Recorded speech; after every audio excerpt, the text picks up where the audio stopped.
আমি আজি আমাৰ এই অনুষ্ঠানলৈ আমন্ত্ৰণ জনাইছিলোঁ তথা অইল ইণ্ডিয়া লিমিটেডৰ কাৰ্যবাহী সঞ্চালক মানৱ সম্পদ আৰু ক্ষেত্ৰীয় প্ৰশাসনিক বিভাগৰ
না আজি মেডা এডুকেশ্যন ফাউণ্ডেশ্যনৰ যোগেদি অল ইণ্ডিয়া সহযোগত খুব এটা ভাল অনুষ্ঠান যুৱক সাংসদ এটা অনুষ্ঠান তেওঁলোকে পাতিছে য'ত মোক তেওঁলোকে নিমন্ত্ৰণ জনাইছে লগতে আমাৰ বিধায়ক পুনাকন বৰুৱা ডাঙৰীয়াও ইয়াত উপস্থিত আছে আৰু আমাৰ নৱপ্ৰজন্মৰ বাবে এটা ভাল দৃশ্য যে তেওঁলোকে শাসক পক্ষ আৰু বিৰোধী পক্ষৰ প্ৰতিনিধিসকলক একে মঞ্চত ভাৰতীয় পৰম্পৰাত যুৱকসকলৰ ভূমিকা কি ৰাজনৈতিক জগতত যুৱকসকলৰ আস্থা কি আৰু আমাৰ নিজৰ আমাৰ যে অধ্যয়ন আমাৰ সংবিধানৰ প্ৰতি যে অধ্যয়ন বা বিধানসভা বা লোকসভা সদনত যে নীতি নিয়মবোৰ থাকে পৰম্পৰা থাকে তাৰ বাবে যে অধ্যয়ন সেইটো আমি প্ৰকাশ কৰিছোঁ আৰু এটা কথা মই ৰাইজক বা আমাৰ ইয়াত থকা ছাত্ৰ ছাত্ৰীসকলক মৰমত মই জনাবলৈ বিচাৰিছোঁ যে আমাৰ এটা গণতান্ত্ৰিক দেশৰ ভিতৰত কোনো দলৰ চৰকাৰ দেশখন নচলায় যদি বাস্তৱভাৱে দেশখন চলায় সেয়া হৈছে আমাৰ সংবিধান আৰু সংবিধানৰ ভিতৰত চৰকাৰ মাত্ৰ এটা অংগই যদি চৰকাৰৰ পক্ষত থকা ব্যক্তিসকলে ভাবে যে তেওঁলোকেহে গোটেই দেশ তেতিয়া সেইটো আমাৰ সংবিধানৰ বিৰুদ্ধে আমাৰ ভাৰতীয় পৰম্পৰাৰ বিৰুদ্ধে চৰকাৰ মাত্ৰ এটা অংগ আমাৰ সদন বা আমাৰ সংসদীয় পৰম্পৰা বা বিধানসভা পৰম্পৰা এইটো এটা দ্বিতীয় অংগ আৰু তৃতীয় আমাৰ স্তম্ভ হৈছে জুডিচিয়াৰী আমাৰ ন্যায়পালিকা উচ্চতম আমাৰ ন্যায়পালিকা আৰু আমাৰ হাইকোৰ্টবোৰ আৰু চতুৰ্থ স্তম্ভ হৈছে আমাৰ সাংবাদিক জগত এই যেতিয়া প্ৰত্যেক স্তম্ভ যেতিয়া সন্মান সহকাৰে শক্তিশালী হৈ থাকিব তেতিয়া আমাৰ দেশখন আগবাঢ়ি যাব কিন্তু আমি বিভিন্ন সময়ত দেখা পাওঁ যে চৰকাৰে গোটেই তেওঁলোকে দায়িত্বটো বা গোটেই ক্ষমতা তেওঁলোকে ল'বলৈ বিচাৰে এই যে আমাৰ পৰম্পৰা বিৰুদ্ধে আৰু সংবিধানৰ বিৰুদ্ধে সংবিধানতকৈ ডাঙৰ চৰকাৰ হ'ব নোৱাৰে ৰাইজতকৈ বেছি শক্তিশালী চৰকাৰ হ'ব নোৱাৰে আমাক এই ৰাইজক বিশেষকৈ নৱপ্ৰজন্ম তেওঁলোকৰ ক্ষমতা সাংবিধানিক তেওঁলোকৰ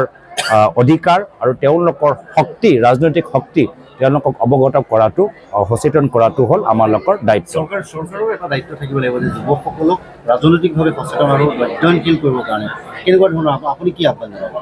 না চাওক আৰু সেইকাৰণে আমি কৈছোঁ যে আমাৰ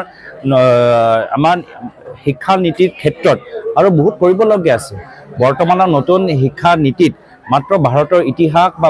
ভাৰতৰ পৰম্পৰালৈকে সীমিত কিন্তু আজি আধুনিক ভাৰত আমি নিজৰ সংবিধানৰ মৰ্মে আমি আগবাঢ়ি গৈছোঁ সংবিধানৰ আৰ্টিকলবোৰ কি সংবিধানৰ ভিতৰত প্ৰিএম্বল কি সংবিধানৰ ভিতৰত আমাৰ বিভিন্ন জনজাতি বা বিভিন্ন পিছপৰা বিভিন্ন ধৰ্মীয় সংখ্যালঘু প্ৰতি আমালোকৰ কৰ্তব্য কি যি সংবিধানত উল্লেখিত আছে আমি সেইখিনিও কথা ৰাইজৰ মাজত লৈ যোৱাটো বহুত গুৰুত্বপূৰ্ণ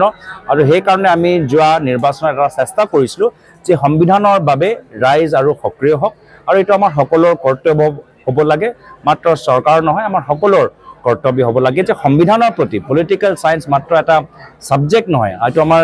গোটেই আমাৰ জীৱনৰ আমাৰ দেশৰ নেতৃত্ব কৰা এটা গুৰুত্বপূৰ্ণ বিষয় এইটো মই ৰাইজৰ মাজত লৈ যাবলৈ বিচাৰোঁ কি ক'লে ট্ৰেডিং কাণ্ডতো আমাৰ বিভিন্ন চৰকাৰী নিয়মবোৰ আছে চৰকাৰক নিজে আত্মমন্থন কৰিব লাগে যে বিভিন্ন চৰকাৰী নিয়মবোৰ থকা পিছতো আমি এনেদৰে কাণ্ড ইমান ডাঙৰ কেনেদৰে হ'বলৈ দিলোঁ ডিচি সকলে কি কৰি আছে আত্মমন্থনটো হ'ব লাগে ফেক্ট ফাইণ্ডিংটো হ'ব লাগে যে ইমান ডাঙৰ তেওঁলোকে কেনেকৈ হ'ল আমি তেওঁলোকে যেতিয়া আৰম্ভ কৰিছিলে তাত সেই সময়ত আমি কিয় তেওঁলোকক ধৰা আমি নধৰিলোঁ ক'ত আমাৰ চৰকাৰৰ গাফিলতি আছে চৰকাৰটো নিজৰ গাফিলতি স্বীকাৰ কৰা নাই এজনক ধৰিছে দুজনক ধৰিছে বাকীখিনি আৰু এই যে গোটেই এটা স্কেম এই যে আৰম্ভ হ'ল গোটেই এটা সিন্ডিকেট যে আৰম্ভ হ'ল ট্ৰেডিং সিন্ডিকেট এটা আৰম্ভ হ'ল এয়া হৈছে অসমৰ আমাৰ বৰ্তমানৰ পৰিস্থিতি কেতিয়াবা কয়লা syndicate trading syndicate drug syndicate এয়া হৈছে অসমৰ পৰিস্থিতি এয়া ভাল দিন আনিছে তো সেইটোৱে হৈ গৈছে আমাৰ কাৰণে চৰকাৰী ব্যৱস্থা প্ৰশাসনিক মানুহ চাওক CBI তদন্ত আমি সেইকাৰণে আমি দাবী জনাইছোঁ গোটেইখিনিতো ধৰা পৰা নাই আৰু চৰকাৰে নিজে তেওঁলোকে আত্মমন্থনটো তেওঁলোকে কৰা নাই যে কেনেদৰে ইমান ডাঙৰ হৈ গ'ল এতিয়া কোনোবাই অভিযোগ দাঙিছে সেইকাৰণেহে নহ'লে এই নীতি নিয়ম থকা স্বত্তেও আইন